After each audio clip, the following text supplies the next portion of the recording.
So good morning, guys. My name is Jamie. I work for LTF Recruitment. We are an education recruitment company who deal with special educational needs children within schools. We find staff to help children in schools, help them around school, children with challenging behaviour, children with autism, that sort of thing. Recently, we've partnered up with Owen, who's coming on board as one of our ambassadors. So just to hand over to you, Owen, just sort of tell us a bit about you and sort of what sort of stuff you've done. Yeah, sure. I guess my story is, well, I'm now lead presenter at Derby County's Rams TV. I've taken over commentary as well for the first team games since the start of the season. Obviously, it's a bit of a strange time for everyone at the minute, but football in particular. But still working, still finding plenty to keep me busy, which is good for the moment. So being there about, will be 3 years in October, so time's ticking on, I suppose, at Derby. Before that, I was at BBC Radio Derby for a long time, lead sports presenter for quite a while, hosted the iconic Monday night football phone-in Sports Scene Talking for a long time. I did breakfast sport bulletins, things like that. Bit of telly, East Midlands Today as well. Ice hockey for BBC Radio Nottingham, which was a huge passion of mine, and I still really miss the hockey. Big NHL fan. I guess that's me really. I started through a BBC work experience placement, which was a brilliant foot in the door and got me going and that sort of thing. Did a postgrad in radio along the way as well. So yeah, in a nutshell, I guess that's my career to this point. Yeah, no, sounds good. Yeah, so we'll kick off the questions if that's all right. Yeah, sure, go for it. Perfect. So we've got the first question coming from Crystal, who goes to St John Fisher School in Alveston. Hi, my name is Crystal. I just wondered what it is like to meet Wayne Rooney. This question, obviously had this question previously about Frank Lampard and about Ashley Cole as well. Yeah, I've been quite lucky to meet and work with some. Yeah, you've been at Derby at a good time, I think. Yeah, absolutely. I've worked with them, met some pretty big names in world football. But I mean, he's just a normal bloke at the end of the day. And my personal approach to these sort of things is that just treat anyone like you want to be treated, which is normally, like, I remember one of the things that sort of Wayne said at the end with me was taking his suit off, and he just wanted to put like normal clothes on and feel a bit more comfortable. Like, he's just a normal guy at the end of the day. So it's been great meeting Wayne because he's a really nice guy. Yeah, no, it's good. Hope that answers your question, Crystal. Next question we've got. Hi Owen, hope you're well. My question is, who is your favourite sports presenter and why? At the moment,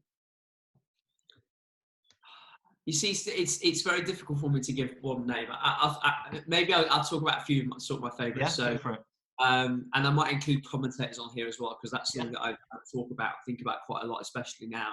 There's a guy called Doc Emmerich in America. He's an ice hockey commentator predominantly. Love Doc. His vocabulary is so fantastically varied.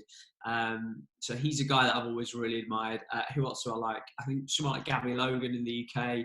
He's a fantastic presenter. Ella Aldroyd is another one.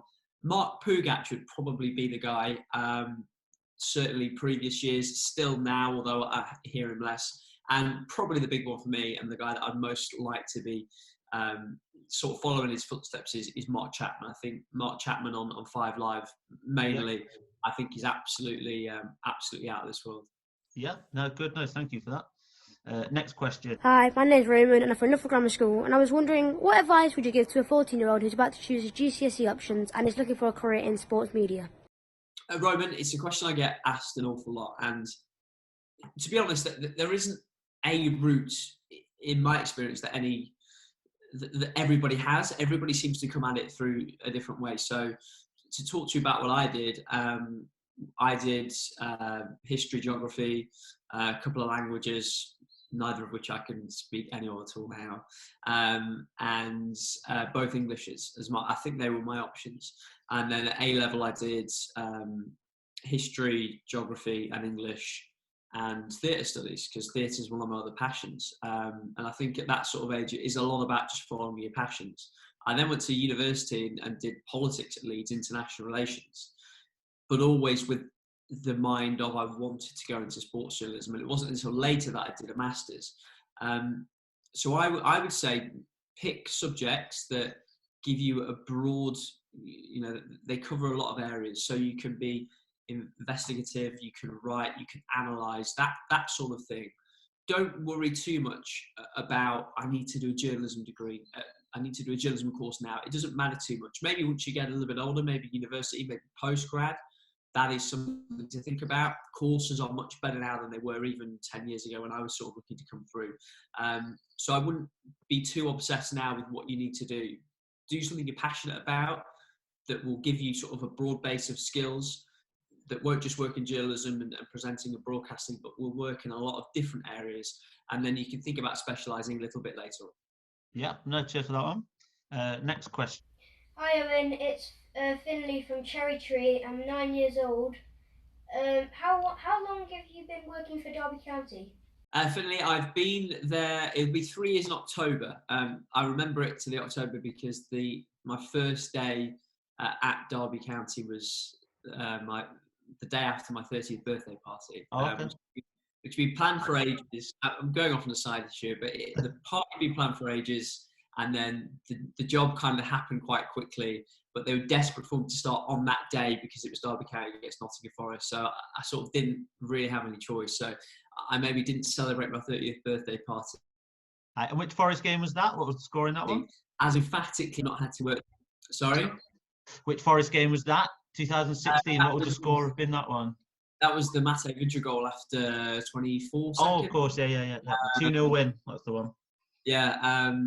In fact, I'll just tell you a little story about this. So, I didn't drink at my party. I'm not a massive drinker anyway. I didn't drink at the party, but I didn't go to bed super early either because I wanted to enjoy myself. And I don't really get that nervous all that often. I get a little bit of nerves. I think a little bit of nerves is natural whenever you're on screen, whenever you're on air. You can't be paralysed with it, otherwise you won't be able to do your job. But I was quite tired, and basically I was just driving to work, and I sort of realised that I'd not shaved my entire face properly. So I just had like a little patch here that I just somehow missed when I was shaving. So I sort of spent my first day on the job praying that nobody would notice it. But so I will have been at Derby 3 years in October. So it's two and a half or so at the moment. Yeah, and you've been around the club with BBC Radio Derby for a further, 4 years, is it? 4 or 5 years? Probably getting on for, I think it was already at Derby for sort of getting on for 10 years. So yeah. I've been in and around Derby for a lot of that. Maybe 5 or 6, I was sort of day-to-day covering the club, basically full-time. Because obviously, for BBC Radio Derby County are the big story sports-wise. We've had the success of Burton Albion, which is great. The cricket club there. We had some brilliant individual local athletes as well. But really, Derby County, the bread and butter. And I think that was the reason that I was approached and given the job at Rams TV, really, was because I already had that day-to-day knowledge and relationships and that recognition, I think. Yeah, sounds good.